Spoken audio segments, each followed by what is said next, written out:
दाल ले आके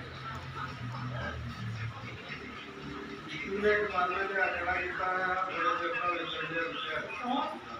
उनका मारने लेके आना बना रोली हो बहुत प्यार से पानी में खाई हो